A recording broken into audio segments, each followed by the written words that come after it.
எல்லாருக்கும் வணக்கங்க. நம்ம சூப்பராக வீட்டிலேயே எளிமையாக எப்படி பானிபூரி செய்யுதுன்னு பார்க்கலாம். வாங்க வீடியோக்குள்ளே போடலாம்.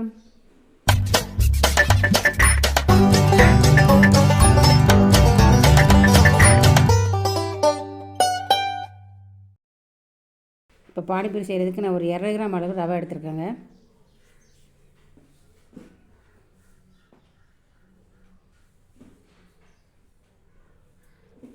நம்ம எந்த அளவுக்கு ரவை எடுத்தோமோ அதே அளவுக்கு மைதா எடுத்துக்கலாம்.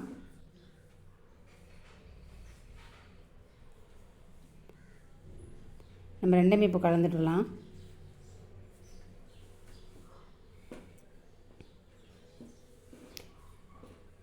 இப்போ ரெண்டையுமே நல்லா நம்ம கையை வச்சு நல்லா கலந்து விட்டுக்கலாம். நல்லா கலந்துட்டு அதுக்கப்புறமா தான் தண்ணி தெளித்து வரணும். அப்புறம் தான் நல்லா வரும். இப்போ தேவையான அளவு உப்பு சேர்த்துக்கலாங்க.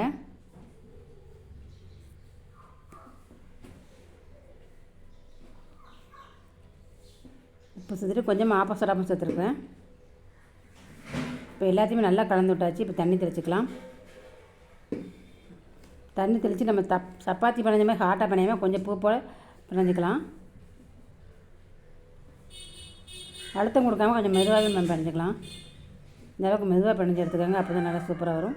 நான் இந்த அளவுக்கு பிணைஞ்சி எடுத்து உருட்டி வச்சுக்கிட்டேன். கூட லேசாக ரவை போட்டுக்கலாம்.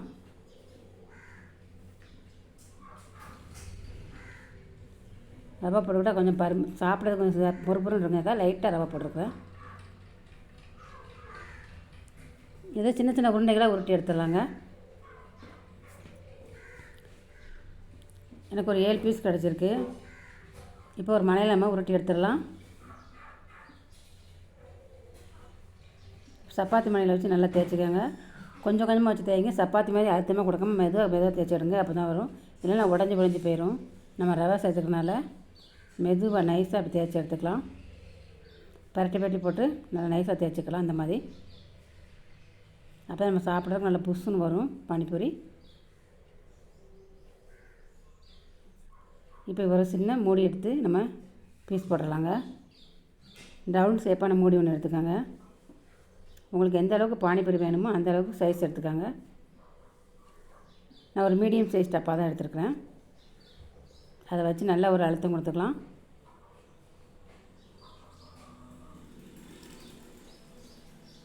இன்றைக்கி இந்த ஒரு உருண்டே ஒரு 4 பானிபூரி வந்திருக்கு. இப்போ இதை எடுத்துக்கலாம். இந்த மாதிரி எல்லாத்தையுமே பீஸ் போட்டு உருட்டி எடுத்துக்கலாங்க. இப்போ ஒரு கடாயில் எண்ணெய் வச்சுருக்கிறேன். எண்ணெய் காஞ்சிருச்சு. இப்போ நம்ம பானிபூரி பொரிச்சு எடுத்துக்கலாம். நம்ம வீட்டில் ஈஸியாக செஞ்சிடலாம். குழந்தைங்களுக்கு சாயங்காலம் ஈவினிங்கு நீங்கள் இதை உருளைக்கிழங்கு குருமா எது வச்சுனாலும் சாப்பிட்றதுக்கு ரொம்ப சூப்பராக இருக்கும். குழந்தைங்க விரும்பி சாப்பிடுவாங்க. கடையில் போய் வாங்குறதோட இதை வீட்டில் ஈஸியாக நம்ம ஒரு 10 நிமிஷத்தில் செஞ்சிடலாம். பாருங்கள் புஷ்ஷுன்னு எப்படி வருதுன்னு. சாப்பிட்றதுக்கும் ரொம்ப டேஸ்ட்டாகவும் மொறுமொறுன்னு இருந்துச்சு. நாங்கள் உருளைக்கிழங்கு குருமா வச்சு சாப்பிட்டோம். நீங்களும் இதுமாதிரி செஞ்சு பாருங்கள். இப்போ உடச்ச காட்டுறேன் பாருங்கள். நல்லா சூப்பராக பொழுப்புன்னு உடஞ்சிட்டு பாருங்கள். சாப்பிட்றதுக்கு ரொம்பவே சாஃப்டாகவும் இருந்துச்சு. நீங்களும் செஞ்ச போது கமெண்ட்ஸ் எங்களுக்கு அனுப்புங்க. தேங்க்யூ.